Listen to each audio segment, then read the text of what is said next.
What's up, everybody? Welcome to the James Taylor Jr. podcast. And this is my first episode. And my first episode is really primarily going to give you an introduction to who I am and what I believe and what I stand for. But it's also going to give you an opportunity to learn about how we as men need to do better in our lives personally. Now, this podcast will have guests and different conversations, but the first couple of episodes, I'm strictly going to deal with growing us as men. So there'll be about 4 or 5 episodes. I haven't decided yet what I want to do, but I have decided that I want to make sure I communicate to you things that men need to do to grow. And so I'm going to start out something very controversial because the topic is going to be red pill, blue pill, team no pill. I'm going to say it again. Red pill, blue pill, team no pill. I'm team no pill. I don't want to be a part of the red pill community where they're dogging women all day long, talking crazy, saying all type of foolishness. I don't want to be a part of the blue pill community where the men spend all their time selling wolf tickets to women and saying they should pay for everything and do all this other kind of stuff where there's no healthy balance in the relationship. I'm team no pill. I don't believe a relationship should be a group project. It needs to be the person that you love, the person that you're building with. Because listen, you got to sleep with that person every day. You got to wake up to that person every day. You got to love that person every day. And so the first episode, we're going to start out with the title that's probably tough, and I need to read it again because I want to say it in the right way. Why Men Die Young.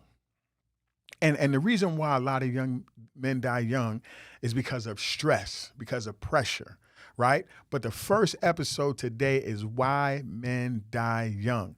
But before we get into that, I want to first give a shout out to Atlanta West Studios, where I will be recording all my episodes because it's a phenomenal place to be. So if you're ever in the Douglasville, Georgia area, please check out Atlanta West Studios. It is an amazing place.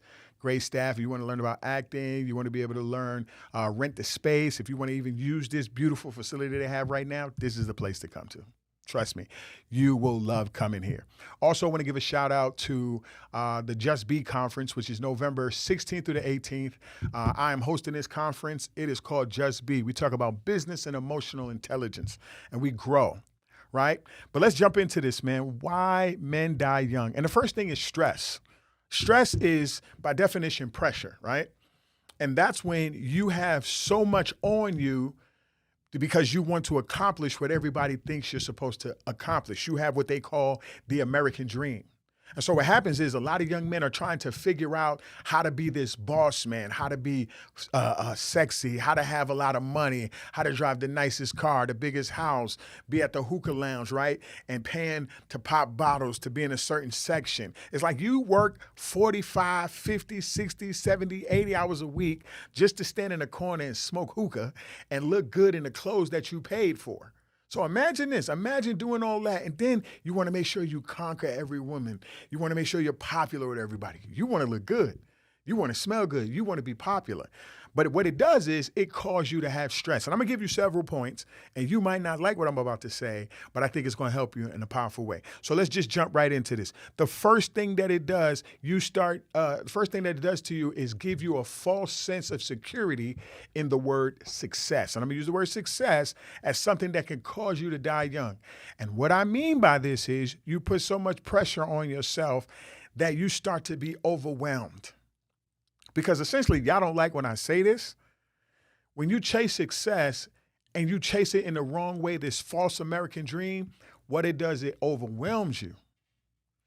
It burdens you with a task that you're trying to please everybody else, and it stresses you out. But the first stressor is unhealthy desire for success. How much money is enough?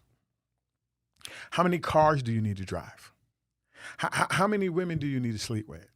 How big does your house need to be for one person, right? Think about this. Why are you working so hard to have so many items when there's only one of you? And what happens is once you get that car, you don't want to tell the truth. But what happens is you get it and then a new one comes out. So now you got to go get that one. But then another one comes out. And you got to go get that one. And then the cycle keeps continuing. You sleep with a young lady. You don't really have an emotional connection, spiritual one. You really don't love her. It's just divide and conquer. And so what happens is now you're spending all your time trying to find out who's the next young lady that you can have sex with. You're technically a 304, right? Y'all know what that word is, that number is. If you don't know what it is, if you flip it over on a calculator, it means hoe, right? You're the type of young man who's going around sleeping with a bunch of young ladies because your satisfaction, right, has been determined by somebody else's ideology. So success for you is what you conquer, who you compete with. But I want to give you another option. And then I want to challenge you to think a different way. How many beds can you sleep in at one time if you're in a big house? Only one. So minimize it. It'll take stress off your life. Why do you need so many cars if you're just going to point A to point B? How about you just get one vehicle where you only got to worry about one car payment and you're not stressed out for the rest of your life? And I did not say that you don't maximize the money you want to make. I want to invite you to something that most men don't like to talk about, being a minimalist, right? This is weird too. To have a black man tell you to be a minimalist is crazy. It's crazy. It's a black man saying to you as a young man, hey, instead of you running around chasing all the money in the world, how about you take the time to learn how to live a simple, practical life? But before you do that, what has to happen is when it comes to success, you have to change your mind on what success really means. Excuse me. What does success really mean? Think about this. Instead of focusing on how many things you could have, how many people you could conquer, how about you define success as the people you love, the places you travel and see, right? The relationships that you have with the people and friends when you're just sitting there having a great conversation. How about instead of being at the hookah lounge, instead of just smoking and drinking and sleeping around, go to the beach and take a walk. Do self-reflection. Ask yourself the tough questions. Why am I chasing so much of this stuff in my life that it would destroy me? I want to read something to you, and a lot of you have never heard this before, but I'm going to tell you, I'm a man of God. I ain't changing who I am for nobody. I want to read Ecclesiastes to you real quick. I want to read this verse to you. Ecclesiastes, the 9th chapter. And if you get a chance to look at it, I want you to look at it for yourself, and this will blow your mind. Because one of the things I love about this verse, man, you know what I'm saying? And I'm not trying to be a Bible thumper, so don't trip, but I want you to be able to look at this from a standpoint of how it can make your life so much more simplistic if you were to just take on this type of thinking, just a basic type of thinking as a man. Now, listen to this. Listen to this. Whatever your hands find to do, do it with all your might. For there is no activity or planning or knowledge or wisdom, right? Right?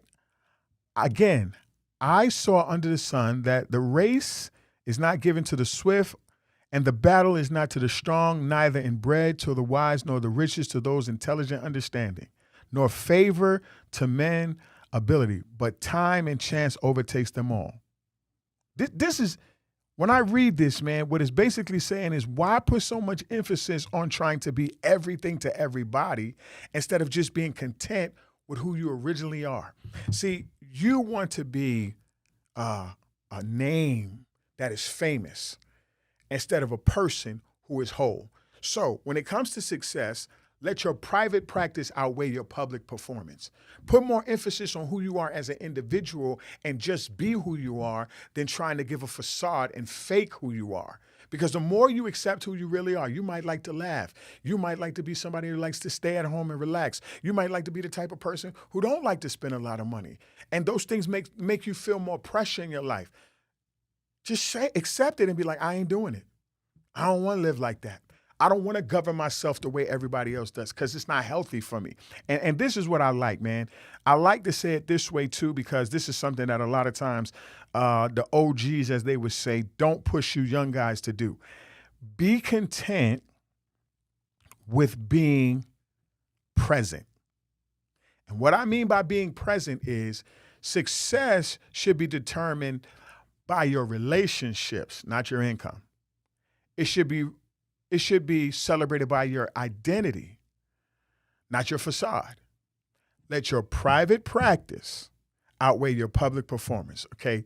I need to be a little bit more detailed because I know some of you think I'm tripping. What you tend to do is you try to give everybody what they want when it's a public performance. Everything is about making everybody look good. And men do it all the time. We walk around. I'm a big dude, 265 pounds. I could bench 405. So what? I make good money. So what? Money doesn't make you happy. Want to give you a great example of that? My wife on July 13th died of cancer. July 19th, I had her funeral. I was married to this woman for 19 years and 5 months. I put my best friend in the ground. I got a big home. I have 4 beautiful children, and I'm probably in the most loneliest state of my life that I've ever been. I got family members doing some shady stuff right now. Shout out to y'all. God gonna take care of y'all. Vengeance is mine, saith the Lord. I'm not gonna deal with y'all. I'm not touching you. I don't want no problems. I'm gonna let God deal with you. But at the end of the day, that's where my life is, right? I got children who are grieving their mother. Guess what? I can't pay for that. I can't pay for a priceless love, right? For a dollar amount. My wife died of mucinous ovarian cancer. No matter how much I may have paid a medical bill, it didn't let her live. It didn't bring her back to me. It didn't heal her body, right? And I'm not going to get what some of you have a great opportunity to get with the person you love, to grow old, to chase her around the house with a cane, right? To see our grandbabies, to go to our children's wedding, right? I'm not going to get to do those things with her. She's not going to do that, but she's blessed. She's in the arms of God. To be absent from the body is to be present with the Lord. So I'm not tripping on that, but I do understand now more than I've ever understood in my life that being rich or having a lot of money does not guarantee you peace.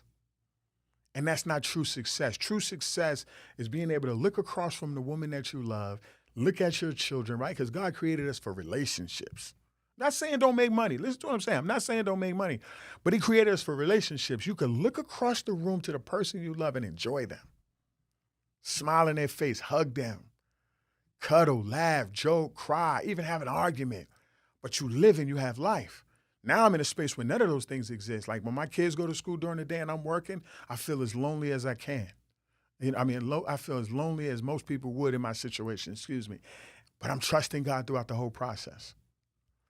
Why am I saying this to you? I'm saying this to you as men because I think one of the biggest things you have to do as men is realize that this is not an easy task. So when you define success, make your private practice outweigh your public performance. The second thing I want you to do is stop being addicted to sex. I know that's crazy, right? Because everybody tell you to smash all the day long. They lying to you. When you give yourself away, because most people don't even say this. Just as much as they say women are giving away their bodies, I teach my boys that you're giving away your body too. You got all these soul ties with all these different people too as a man. And then when it comes time to be faithful to a woman, you don't have the habitual habit of knowing how to love one woman because you have created an identity based on who you sleep with, not who you know. You based your identity on how many people you knock down instead of the one person you can love. And let me say this. I'm going to get haters when I say this. The best player in the world is one who can love one woman. In my humble opinion. Because that's the hardest job. The hardest job is to get to know somebody, to be personally present. See, I'm going to say it this way. You can either be perverted or you can be present.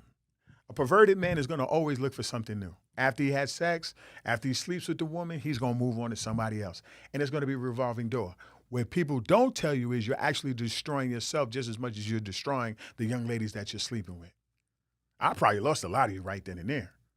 Guess what I would say? You won't reach the pinnacle of your success in your life until you get your sexuality under control. And I'm not talking sexuality as far as identity, genders. I'm talking about sexuality as far as lust, as far as always wanting to have somebody to sleep with. Because think about this. Nobody says it this way, but I'm going to say it in a way that might offend you. But I want you to be challenged. I want you to be all the way mad with me, right? As a man, if all you want to do is go in and sleep with a woman and then get up and leave, that shows how much of a man you really are. Because at the end of the day, if I go into somebody's bedroom, the most intimate space of their life, if I go into their body, because men are givers, women are receivers. So if I go into an intimate place of somebody's life, and that's the only thing I'm there for is to get an orgasm, I have failed as a man. Because I want to say something that nobody likes to say. There is no such thing as casual sex. Have you ever heard of casual AIDS? A casual STD with occasional itching and scratching and high level of burning. No. So there's nothing casual about sex. I don't know why people lie to us and do that. That's why when some of you dummies say, oops, you know you're lying. See, they got these things called a tube, right? And they got this thing called semen. It flows through the tube. You know where I'm going. So at the end of the day, the success has to be harnessed, right? Private practice outweigh your public performance. Your sexuality, you have to have your sexuality, how you get with women and all that has to have a discipline. Get you one good woman. Get you one person that you would want to spend the rest of your life with, that you want to grow with, because that will give you so much more power. One of the things nobody tells us as men, that boundaries give us more freedom. If I got one woman that I'm loving every day and I'm good to her, and I had 19 and 5 years of this, if I got one woman that I am faithful to, that I'm building with, that I'm growing with, that I'm committed to, then I have more freedom to work on other things. Because when I sleep with multiple women, I lose time. That cuts into my freedom. I got to make multiple phone calls, right? I got to spend multiple money. Some of you trifling. You really broke. You just, you're a 304 without an income. That's weird to me. Ladies, something wrong with y'all. Y'all sleeping with dudes who's broke. He's sitting in the passenger seat with a dirty white T-shirt on. That's the devil. I can't imagine. Listen, I just did side note. Let me get all the smoke.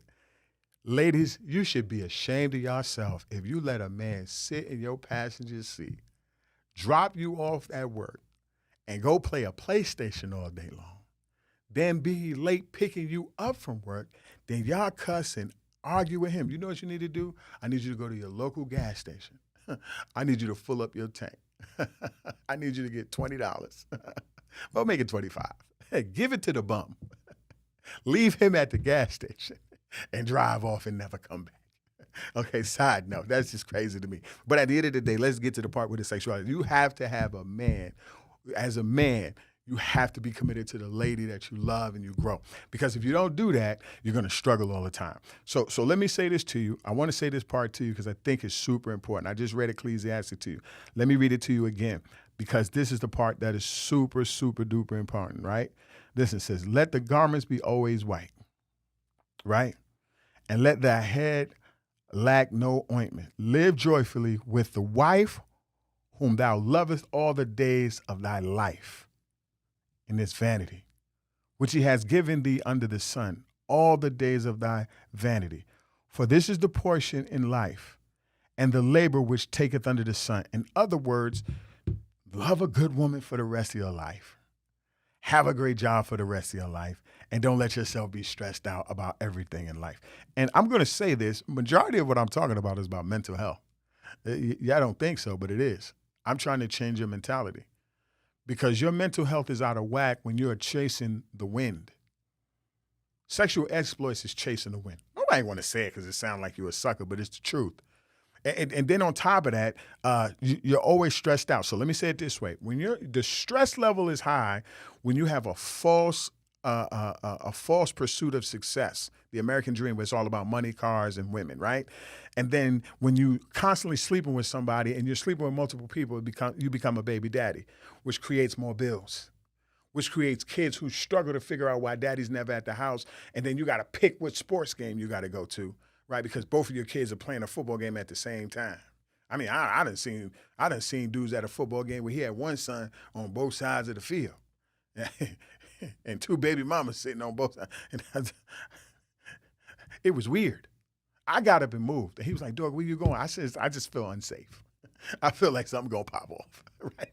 I know that sounds terrible, but I had to think of myself at that moment. Safety first. So at the end of the day, you have those things. But let me lead to this third thing because I think it's very important. Then you might struggle. Oh, man. So now you're chasing money. Now you got a bunch of women pregnant. And then you start to struggle financially. Why y'all do that? Why put yourself in a situation where now you got the burden of trying to chase a dream that you did not catch because you want to sleep around with multiple women and now you're struggling financially? Let me tell you something. The struggle is real. I'm going to say something. People are going to get mad. I'm going to make this quick. The average salary in America is less than $50,000. 90% of people in America make less than $50,000. Why, in God's name, are we competing to control a woman? What you need to do is she need to put her 50 with your 50. Y'all got 100 y'all need to build. Because right now, you struggling and you are a father. You struggling and you can't pay bills. Now you got a sexual addiction, right? Now you just want to sleep around. Some of you don't think it's addiction, but it is. You want to sleep around. Then on top of that, you had this dream to make this type of money. Now you feel the pressure of not making it. Because after a while, when you front like you stunting, people really know when you broke. So now everybody know you broke. Now you got kids out of wedlock because you're not married, right? And wedlock is not an insulting word. It's just a fact. So you have that. And then you struggle financially. Man, that's a triple negative, man. And so what you have to do is you have to change the way you live your life. So let me give you another thing that it adds to you. Sadness that leads to depression. Imagine having a dream of balling out. You don't ball out. You only make 55. You work, I'm not going to say the name of the company, but you work wherever. And then on top of that, you get multiple women pregnant, or you get somebody pregnant. Then you got to pay child support and alimony. Then you want to control. Then you want to sleep with other women. You might get somebody else pregnant. But then your money don't match the mouth you got. And now you get older. You hit the 30s and 40s, which nobody tells us. Like, men, let me put y'all on game. Nobody tells you this. When you start hitting 45, truths start to settle in. You hit this thing called midlife crisis. And everybody know you broke. And everybody know you're struggling. And everybody know your kids don't like you. I'm not talking from the mountaintop. I'm talking as a father who got a teenager that right now, my oldest baby, she could bust me in my head if I would do certain things because she don't like certain things about me. And my younger kid, all four of my kids will tell you there's days I made mistakes because I came from the streets and I had to grow to become a better father. I'm better than what I used to be. But now I'm a widower. And even as a widower with decent money, I'm still figuring it out. So I don't want this to be something I'm saying from the mountaintop. I'm saying it from the valley low. Because you can't buy love. Quality time is the greatest gift you can give. So when sadness kicks in, frustration kicks in, you're overwhelmed, you're mad at the world, there is no way for you to be a successful man that you need to be. So I'm going to start with your mental health before anything. I need you to change the way your mind thinks. So let me give you 3 things and I'm going to move out the way. Instead of lust, right? Try to be holy with yours. No, it's a big old biblical word, church word, but like holy. Keep it whole. Stop sleeping around. Stop making that a focus because multiple women can become a multiple distraction, right? Then lie. Stop lying to yourself, right? But be honest. Be honest about where you are financially. Be honest about the way you treat women. Be honest about where your life is. If you know where you are, then you can know where you're going. But you got to be true to who you are right now. If you broke, say you broke. And then work on not being broke anymore. If you got multiple women you're sleeping with and you know that you shouldn't be doing it, say you got issues with being a 304 and you need to change, right? If you know at the end of the day you haven't saw your child, which you should be ashamed of yourself, stop lying to your kid that you're going to come and just show up. Because here's a phrase that I always tell men, words tried by time proves trustworthiness. As a man, you give your word and over time it proves if you're trustworthy or not. Okay? And then last but not least, if you deal with the lust and you turn around and you walk into holiness, if you deal with the lying and you turn around and be honest, right? Then you got to deal with the laziness. For them other 2 to work, you got to put the work in. Get off your butt, get the grinding, stop complaining, and build out something that's life-changing. So go from lazy to hard work. You ever seen an ant? Y'all know what I'm talking about, right? In y'all neighborhood, during the summertime, them ants be moving. You can kill 20 of them joints. Everybody stay in line still. It's like everybody died, and they just like, oh, well, we got to keep going. When you mess up in life, get up, dust yourself off, and keep going. Fail forward. That means even though you failed, you still know what not to do. So don't do that again. Do something different. Keep going. Keep working. Keep grinding. I'm going to say it again. The key to your success from not being having unhealthy sex, unhealthy success, right? Not having unhealthy struggles is for you to learn how to be holy, hardworking, and honest. I love God, so I'm going to put him first. I mean, you ain't got to worry about me. If you ask me what I tell you all day, give your life to Jesus Christ. I don't care what nobody say. That's my go-to. I might lose you with some of that, but if you confess with your mouth, believe with your heart that the Lord Jesus Christ died on the cross for your sins, he will love you, change your life, and help you to grow. The second thing is, after you are walking that holiness right there, you got to start looking at honestly where you are in your life. What type of man am I? How do I treat people?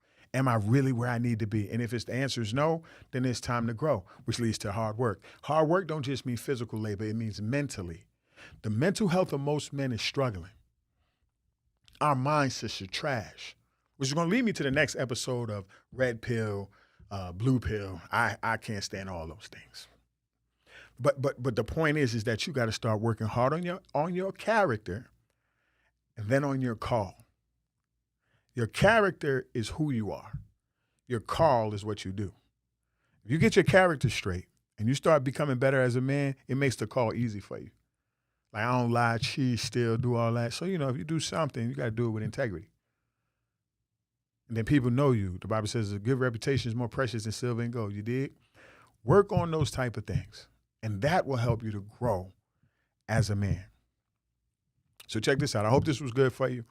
Check out the next episode, man. And listen, at the end of the day, I need you to love, pray, serve, and share. And guess what you can do? You can do that any and everywhere. Shout out to you, man.